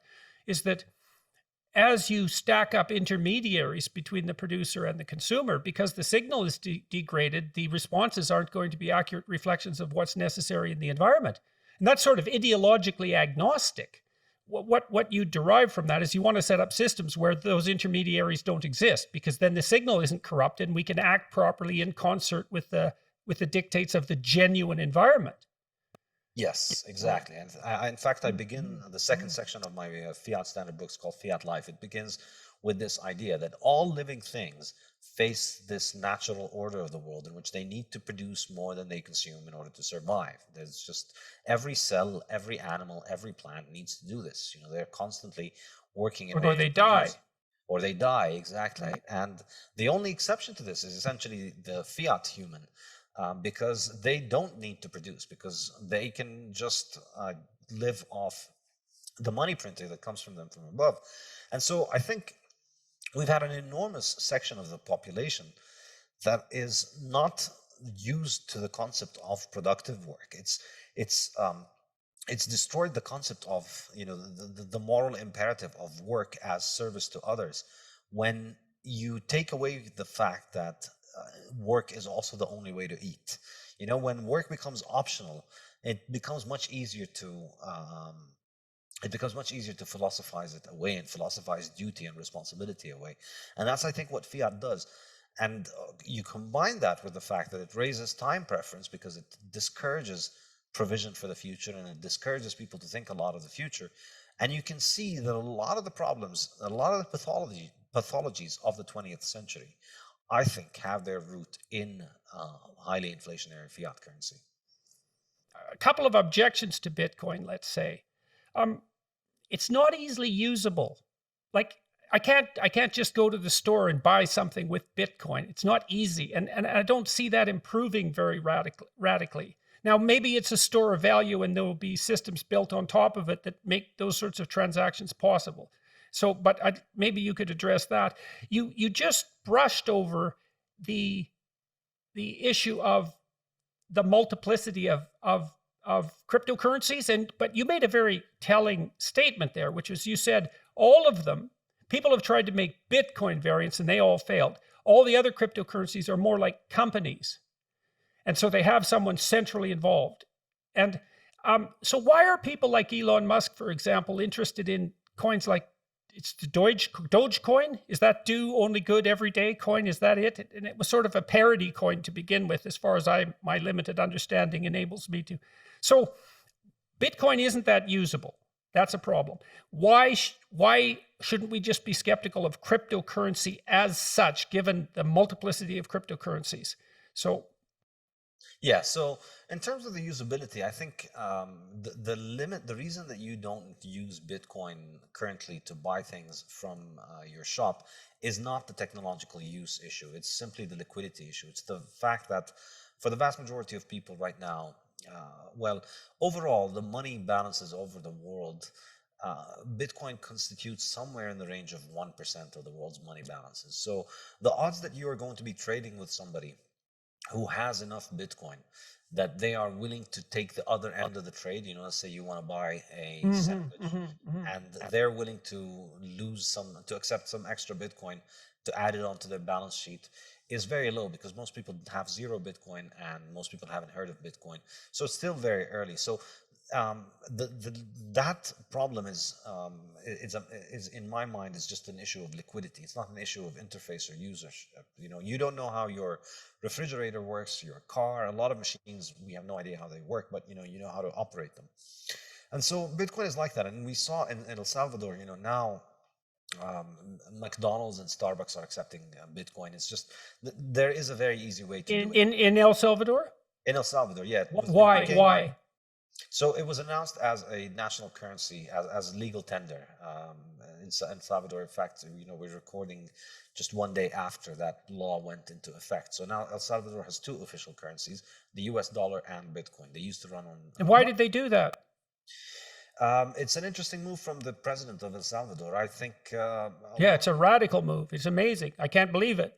Yeah, one motivation is that a lot of El Salvadorians send remittances back to their country, and there's a lot of money in that, so they could save with it on Bitcoin. And so, right, so that's a place where Bitcoin could really get wide usages. It's a replacement for things like Western Union. And that's a big deal, given how much money passes from first world countries to third world countries. It's a huge issue. Yes, and I think still over time, I still think it's going to be a while until the whole world can move on to a Bitcoin-based economy, because it's just, there's $100 trillion of money out there in the world. Bitcoin can't eat all of that in a weekend. No, but it's stunning that it's even 1% of that. I mean, that's unbelievable. That's a huge percentage of it. It's a huge percentage, because the vast majority of that, the vast majority of currencies are under 1%. Bitcoin is bigger than the vast majority of currencies. There's only like maybe 5 or 6 currencies that are bigger than Bitcoin, the big ones, and then all the other ones are just tiny little fractions next to it. So it's astonishing that we've gotten so far. But I think in terms of the interface issue, it's let me just put it this way: all of the solutions that you currently use for paying with your fiat can be adapted for Bitcoin. Visa could add, Visa already provides the US dollar and the Canadian dollar and the euro and 160 currencies from all over the world. They can add 161, and then you'll be able to pay with Bitcoin. Okay, so you think that's a threshold issue? Enough users, that'll just start to happen. The market will drive that. Okay, and now... And we have the Bitcoin native solutions as well. Okay, now the issue of the other cryptocurrencies. The other cryptocurrencies, I think, in my mind, they are dilutive of each other, but they are not dilutive of Bitcoin, because Bitcoin continues to grow very rapidly. And I think, the other cryptocurrencies, their value proposition rests on some kind of special feature that they provide. None of them is really trying to compete with Bitcoin on being this neutral money, neutral protocol. None of them can claim in any kind of serious sense to be doing that. So, okay, so let me ask you about that. So does that mean that Bitcoin is addressing the issue of the store of value, the long-term permanent store of value, decentralized, in the most philosophically profound possible manner, in some sense? These other cryptocurrencies, they have other features, but that's not the problem they're essentially trying to address. Yes. So they're in a different category. Yeah, all the currencies that try to market themselves as a competitor to Bitcoin in this field have sunk without a trace. And the ones that have stuck around have introduced a whole bunch of buzzwords about other things that they're supposed to be doing. And like what? What's been popular? So there's all kinds of things like, smart contracts and decentralized finance. Honestly, if you ask me, like none of that stuff has shown any sign of being anything more than a basically a pump and dump scheme, wherein people come in and they buy the token. There's a story, like there's a story about how this thing is going to be used for. There was talk about betting markets and smart contracts and real estate on the blockchain, and now they're putting pictures on the blockchain and they're selling art on the blockchain. And all of these fads come and go, but ultimately none of them needs its own monetary system in order for it to function. And I think the accurate interpretation here is that these things are just monetary systems that have a side story that they're selling you about what their applications is. But nobody's really buying them in order to buy these applications, because they don't really perform anything that Bitcoin cannot do, or that any kind of real world use case. It's just people are buying these currencies and they're speculating on the price, and the value of all of these currencies is going up because we're starting from a very small level. However, I think the distinction is that in the long run, these currencies need to continue to invent new stories and to continue to invent new narratives to continue to drive more attention to them. But whatever story you invent in your currency, there will be other currencies that will come and invest in promoting this in a better way. So I think they are dilutive for each other, because whatever value proposition you have, let's say our blockchain network does the best smart contracts. Well, what's stopping somebody else from copying that? There's nothing that you can't copy about it. They can just move the same thing and start another network that does it. Right, which is essentially the equivalent of printing money. It's the electronic equivalent of printing money in that currency. Exactly. And so I think, maybe this speculative game will run long, but ultimately altcoins are easy money, because they individually, you can increase their supply. There's a group of people that can sit down and change the money supply for all of these coins.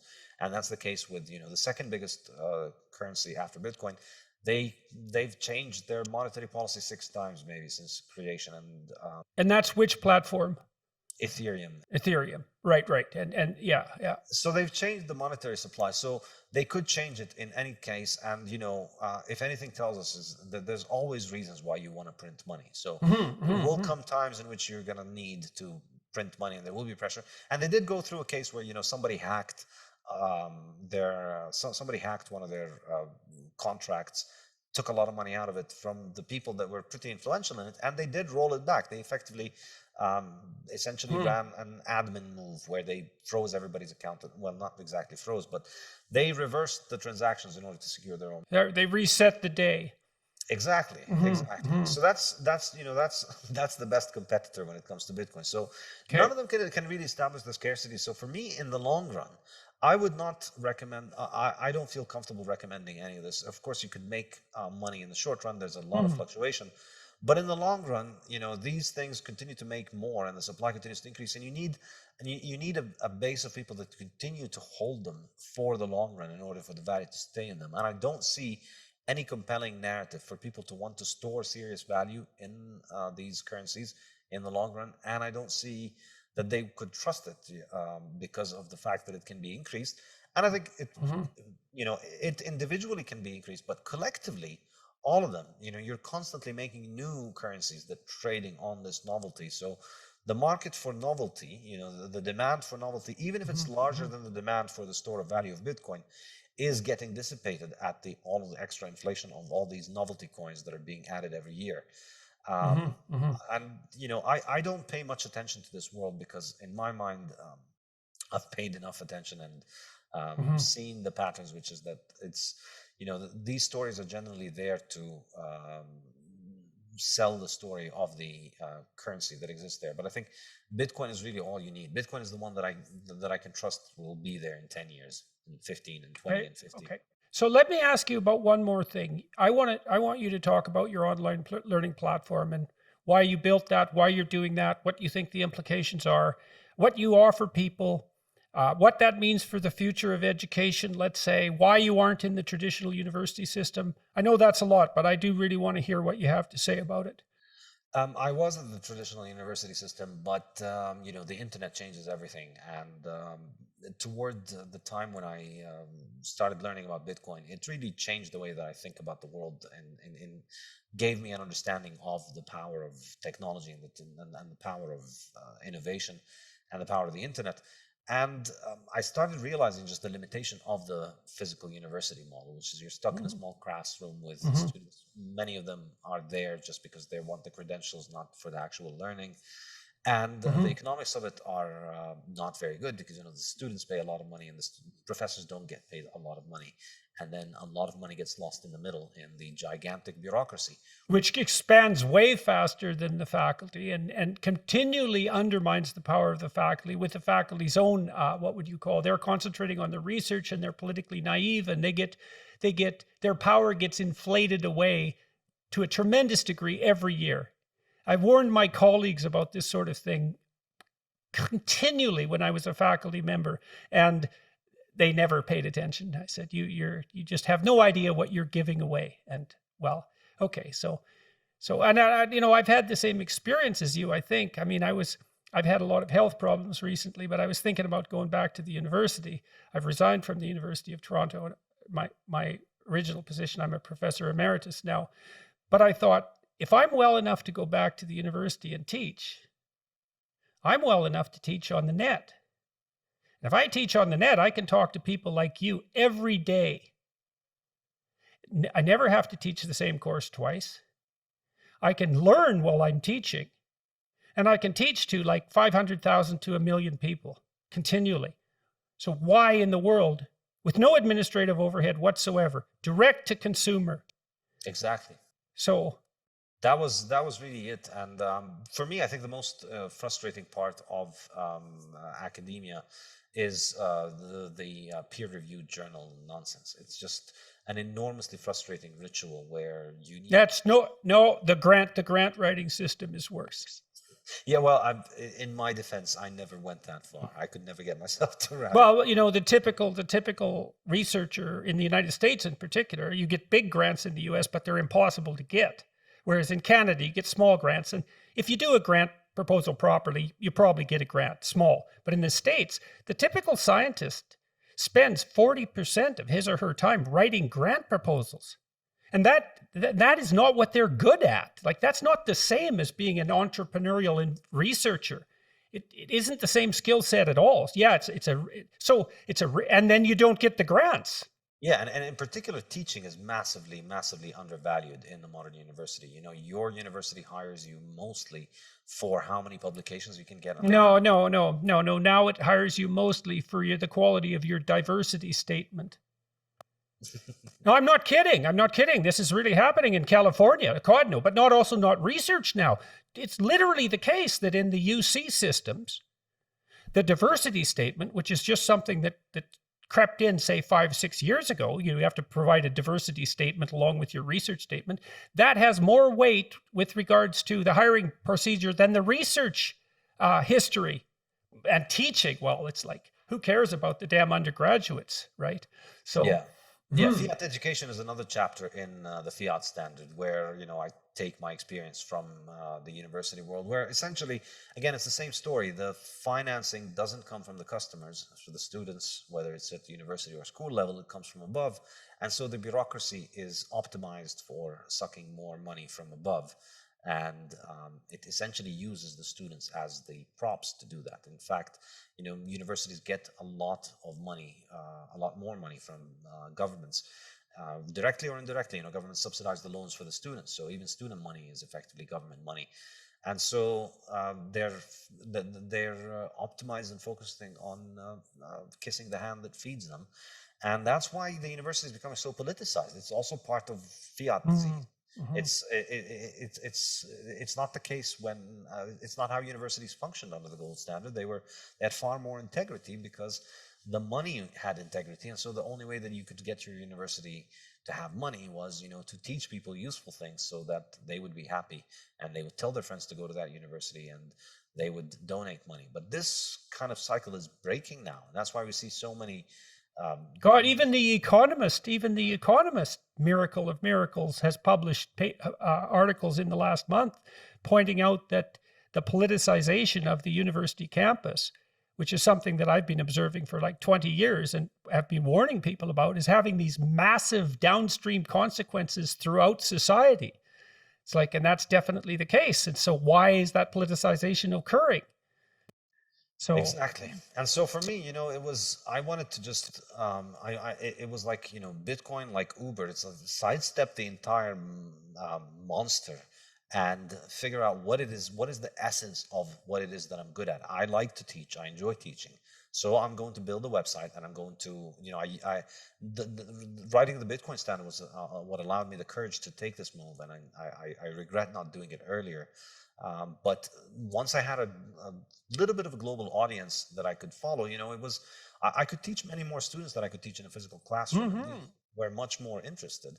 And this is what I learned from Austrian economics. You want to follow the place where you're able to create more value. That's what you need to follow. So people seem to like what I was doing online, and so I thought I'm going to try and figure it out. So how long has this been? Yeah, how long has it been in operation? That's Saifedean.com. Saifedean.com, yeah, it's 2 years now. I've had it running for just turned 2 years a couple of weeks ago. I didn't make a big deal. Well, congratulations. So tell me, like, what size audience are you serving? How is it growing? What have you learned? How are you generating revenue?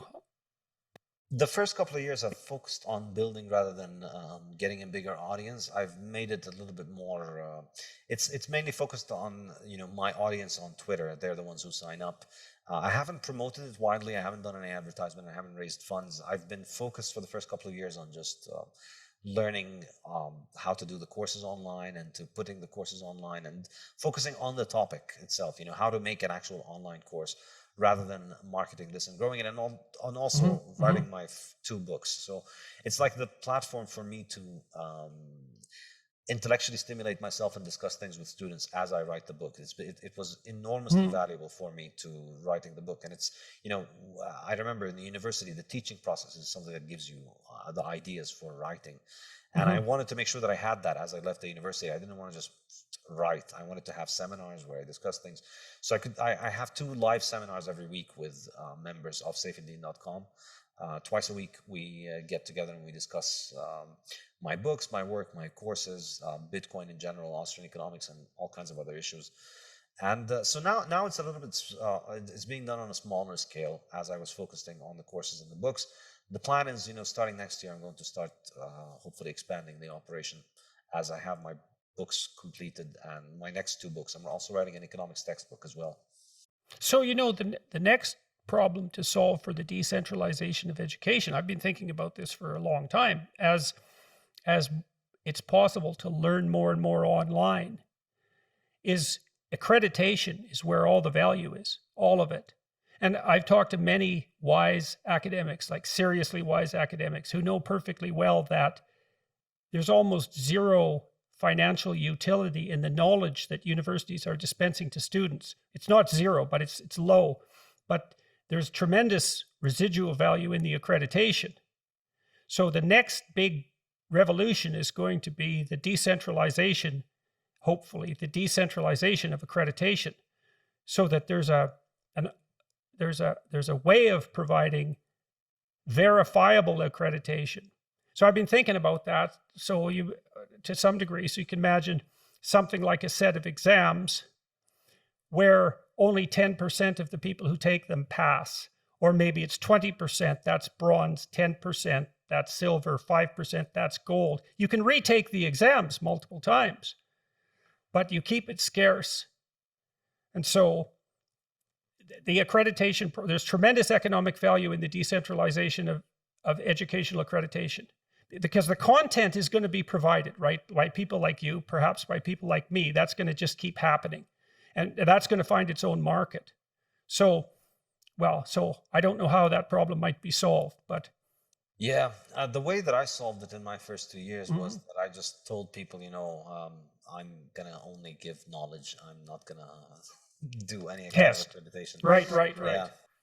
Yeah, and that's a reasonable approach too, and and it sort of relies on your trust in the students themselves in some sense, right? You don't have to sit through this. You're not going to get anything out of it except the knowledge. That's a reasonable approach, and maybe it's the right one. It's just for those who wish to educate to do so, and to let the chips fall where they're going to fall. And also, I think, there are some downsides to testing, that you have to kind of formulate the education in a way that is amenable for testing, and that can corrupt the system. Exactly. And I kind of it's like predicting the future, right? It's the same problem. It's like, which part of the knowledge that you've learned is relevant, and can we and so there's the hypothesis that we can formalize that. Now, you might be able to do it in some ways because maybe you can test something like literacy, right? Because that's a broad scale skill that's useful across multiple domains. And so maybe there's a role there for testing to specify level of skill.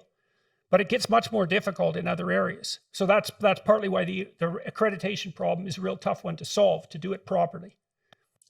I don't know. I go back and forth on whether accreditation really is such a big deal, or whether the whole issue of accreditation is going to be devalued over time. Because in a sense, I can see how it was valuable in the pre-internet world, where, going to a university and spending 4 years taking courses with the experts on a topic next to a physical library that actually contained the books on the topic was basically the only way that you could establish confidence in the topic. And getting a degree that you've ticked all of the boxes was a very reliable signal that you did do that. But now, the knowledge is all out there, and the people looking to hire you are becoming increasingly practical and increasingly specialized about what they're looking for. It's not that big of a deal whether you have a degree in all of those fascinating topics that you learned about. Can you build a mousetrap that catches mice? Right, exactly.